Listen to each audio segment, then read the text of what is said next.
But let's kick things off with Expedition 33 because John and I have at least finished the game. I'm currently working my second playthrough. I'm in Act 2 at the moment, having a great time with that. But John, what are your like final thoughts on the game? Well, I'm not. I just initially, I'm not doing a second playthrough immediately. I'm probably gonna do one later in the year. Fair. Just because I want to separate myself from it a little bit. That's fair. And not go back in and end up doing a lot of the same stuff. That's fair. Because when I go back into it, because there were two characters that I basically did not touch at all, except for a few points I was required to play with all 5 characters. Mm-hmm. So on my next playthrough, I'm gonna try to make them my focus. Cielo and Monoko? Yeah, it's like they're gonna try end up being the focus of my next playthrough. I just want to separate some time so I don't go in and end up doing a lot of the same stuff. That's fair. But no, I mean, when we initially talked about it, I was kind of saying like, game feels like a 9 or so, has potential to be a 10 for me. I mean, game by the time I finish the game, it's 10 out of 10. It's a masterpiece. 100%. Game is amazing. Yeah. I enjoyed pretty much every minute that I was in the game. 100%. And I purposely didn't try to go for the 100% to leave plenty of stuff for me to be able to experience for the first time on my next playthrough, besides just the 2 characters and their related, what I would refer to as like collectible achievements or trophies or stuff, which is basically just anything that was tied to a specific character. Gotcha. I purposely left some of that stuff. I didn't do all the collecting and everything. Left a few bosses along the way, so I have some new stuff to do. But yeah, the game was incredible. I mean, it was it was the most anticipated game of the year for me, and which in the past few years hasn't boded well for the game that I picked. But you know what? This year feels good. It feels really good. Yeah. It's gonna be very hard to top it for me this year. I agree. I cannot see a game beating this out to be my favorite game of the year, because like the more that I've said on it and the more that I've gone and like, watched videos, everything that I experience and now replaying it and stuff. I was talking to Josh about it, and I want to do it. I want to do another playthrough of this other game here in the near future so I can really have fresh opinions. I think this game for me beat out Red Dead 2 is my second favorite game ever. Like I love the way this game ended. Everything with Act 3, loved it. Loved every second of it. It was amazing. It was epic. It was emotional. It tied, there were so many different themes. Like the themes of each act, the themes of each point of the game is incredible, especially with how everything kind of comes back full circle. Where, when we talked about the prologue, like the way I described it was like marching towards your death. So like the theme being acceptance, right? Yeah. That's the theme of the prologue. For everything to kind of come back full circle, where the Act 3 theme is like about acceptance, in my opinion. And I don't think that's a spoiler to say, because there's no context for why I'm saying there's acceptance. I think the writing, everything around it is just masterful. I really do. I absolutely love this game. Absolute masterpiece. One of my favorite games ever. Yeah. Well, the last time we had a show, I was talking about it, and I was like, because I was about halfway through the game, probably at that point. Yeah. And the other game that I was playing was First Berserker Kazan, which for me is also pretty much a 10 out of 10 of the game. Yeah. And I was like, it depends on how the games go. I don't think there's any way that Kazan can overtake that for me. Mm-hmm. It's Expedition ended up being in its own league. Yeah. For me this year. We'll see how the year goes, but yeah, no, it's going to be very hard to top this game. Yeah, for me. Expedition is insanely well polished and put together game, and just overall acceptance of gameplay, art design, music design. Yeah. Actual different ways they've written everything together, character connections, getting to points where the players themselves are invested at just about every single point in the game. Right. Just overall map design is good, and it's a decent sized map, but with each of the traversal things, it's very easy to get around and whatnot. Mm-hmm. And because what I'm doing the opposite of you, John, is where I'm literally just doing circle clears of everything. And so I'm clearing out everything. And I mean, it's not that too much of a pain because if I have to come back to something, it's a real quick jump See, over. that's the thing. I caught myself doing that, Yeah. and then it was because I think I hands off on the game at about 40 hours. Yeah. With where I probably still had, I don't know, like maybe 4 or 5 hours of stuff to do. Hmm. If I did go for the 100%.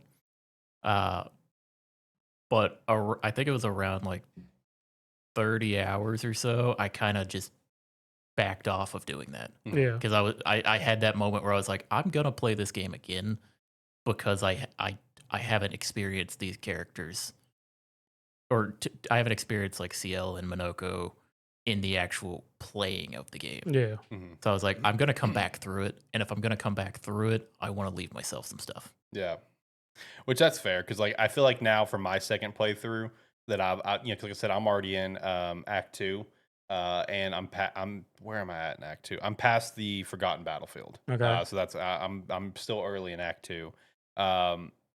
I'm kind of taking a different approach as well for Act 2 for the second playthrough where like you, like I haven't got Minoko yet, that's where I'm going now, but like I enjoyed Minoko, very fun character, but he got backburned for me.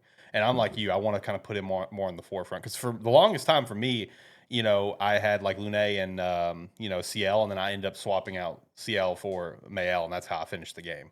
Now I'm wanting to do what you're doing, and I want to make it like CL and Monoko from you know, the most of my playthrough. But I will say for my second playthrough, I've definitely done a lot more. I feel like than I did my like a lot of the stuff that I'm doing now. I was all go backs for me, you know, kind of doing circle back. So I'm kind of taking the approach of what you're saying of just doing circles and just like really that's what I'm doing now for my second playthrough.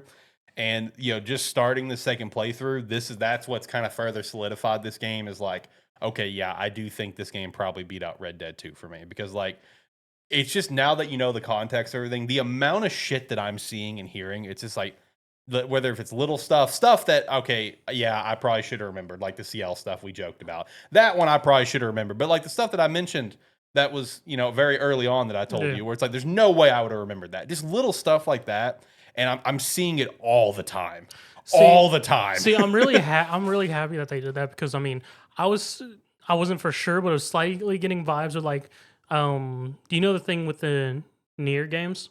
Mm-mm. So the original Nier game, not Automata, but the first one. Yeah, I can't remember what it's called.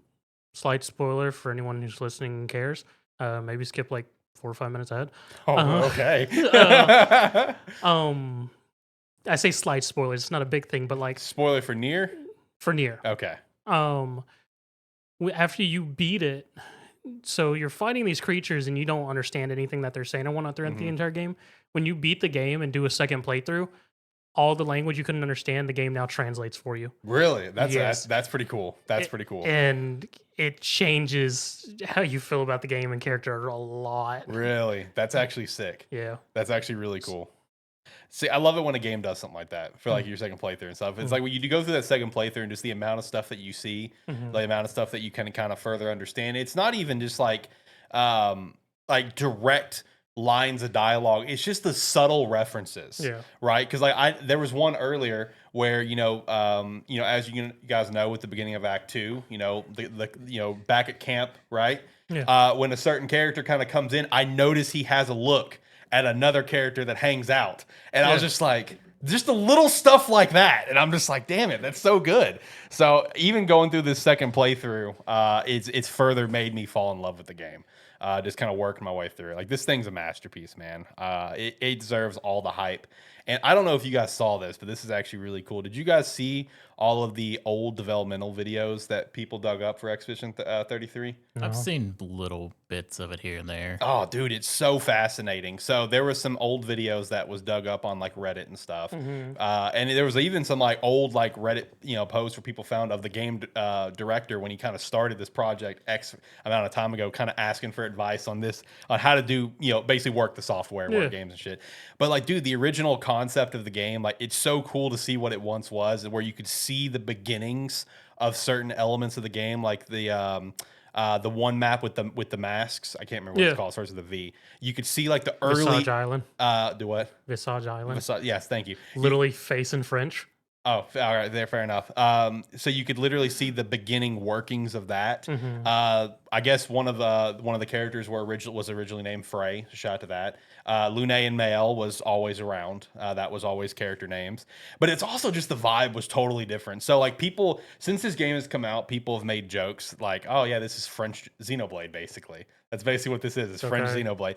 Seeing the original concept, yes, this is French Xenoblade because it gave such Xenoblade vibes of like where it was more kind of futuristic and stuff. Okay. Mael looked a little bit more kind of futurist, like kind of steampunk kind of vibe. It's totally different vibe, and so it's super interesting to see where Expedition started and where it ended because you could see like the ideas and the rough ideas of certain characters and elements or like the Nevrons or whatever, and just and how they evolved. So if you guys should go look at some of these videos because it's actually really cool.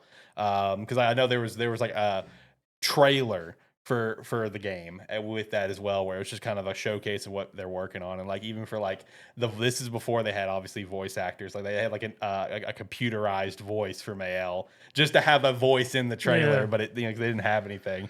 So I don't know. It's just super interesting, man, to see the development of this game and where it started with those videos and what we got. So masterpiece, 10 out of 10. Well, it's like one of the things is like in the game, like the com in with the combat system, like with the pictos and everything associated with it.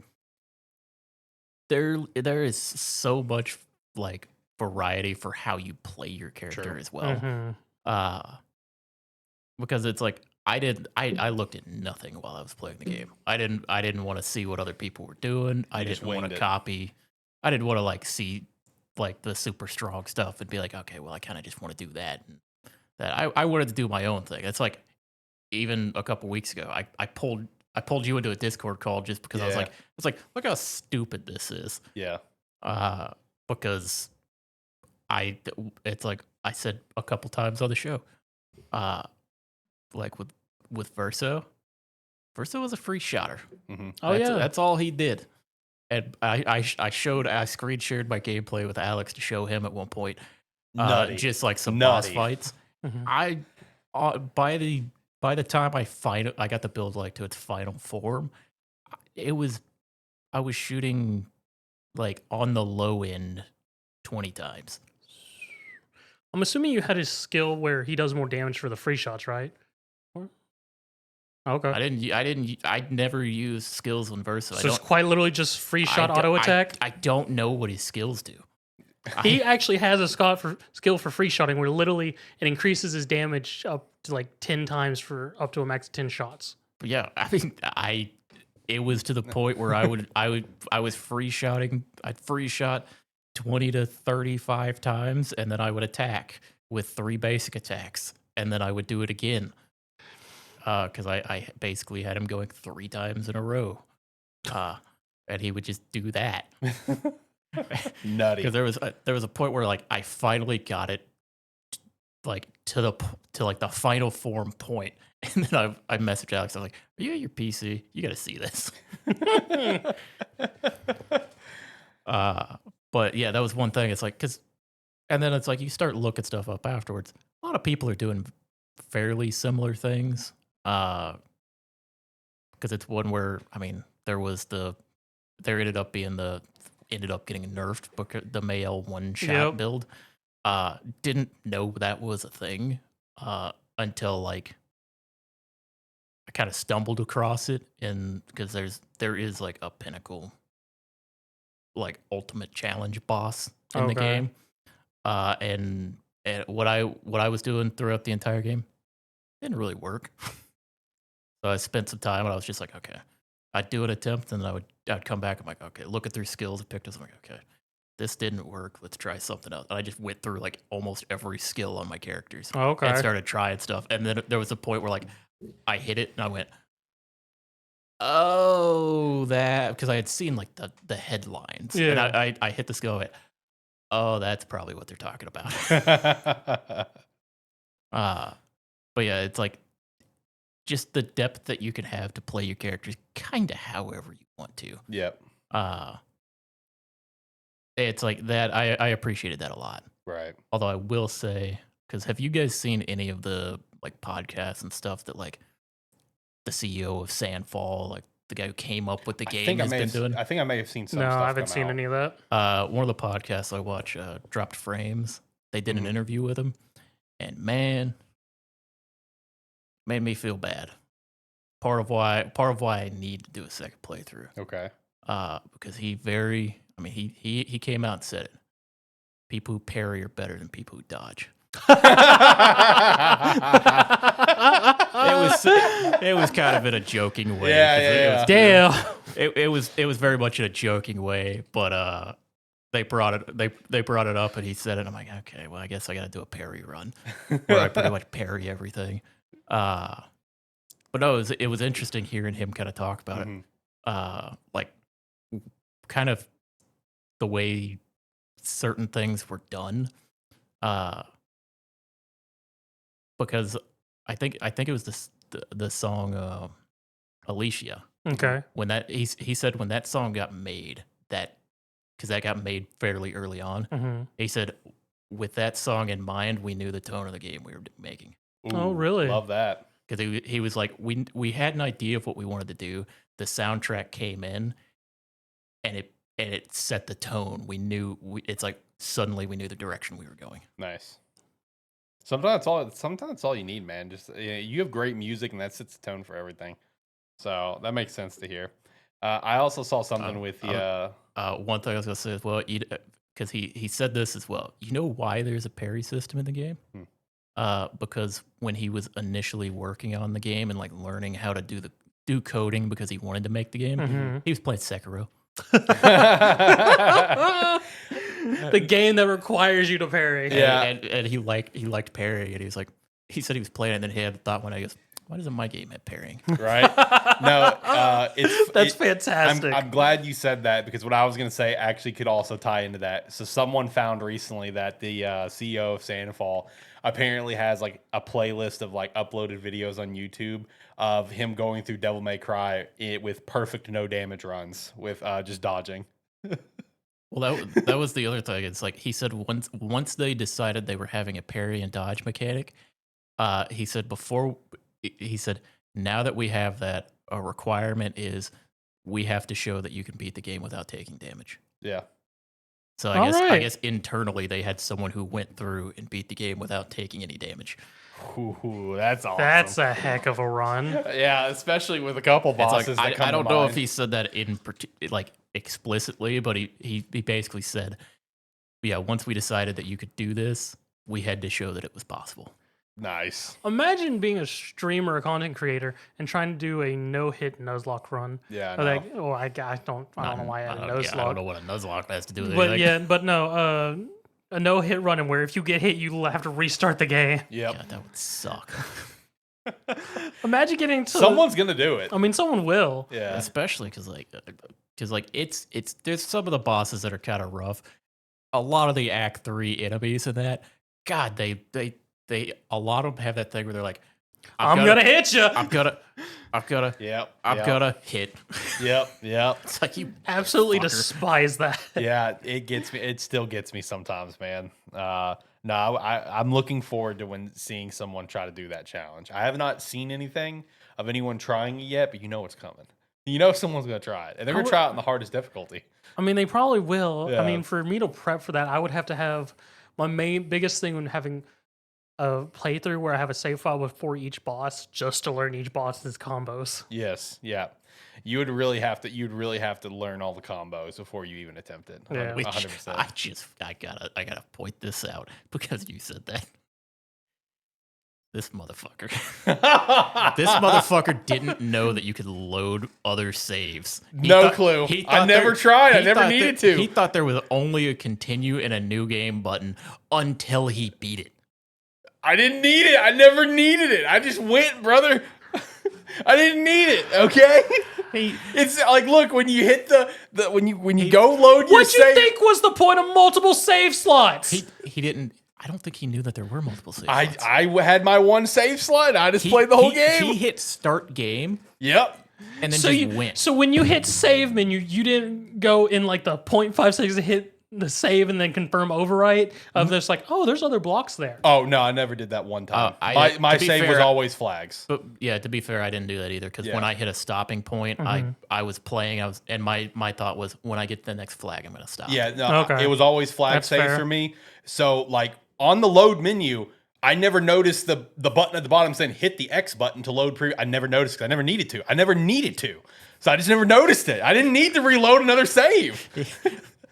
I didn't know. Because he sent me a message and I read the message and I went, He just said wow. That's all he said to me was wow. I guess I'm the only one because I'm terrible about always having to save just because of old RPGs. And see, that's of fair. not having autosave. Well, see, that's why when I was ready to get off, I always made sure to go to flag. I'd stare at the corner, saving in progress. All right, cool, I'm good. So I never opened anything up to save manually. I just went with flags. So again, when you went to the reload screen, it's just down at the bottom. Now that I noticed it, where it's just X load previous. I never noticed it because I never needed it.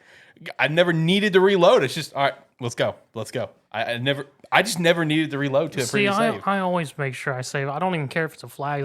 If there's a moment I can save, I save just because old RPGs have trained me to just be like. And that's fair. I've just been like, oh, you haven't saved in a couple hours? yeah. See, I was kind of that way at the beginning. Yeah.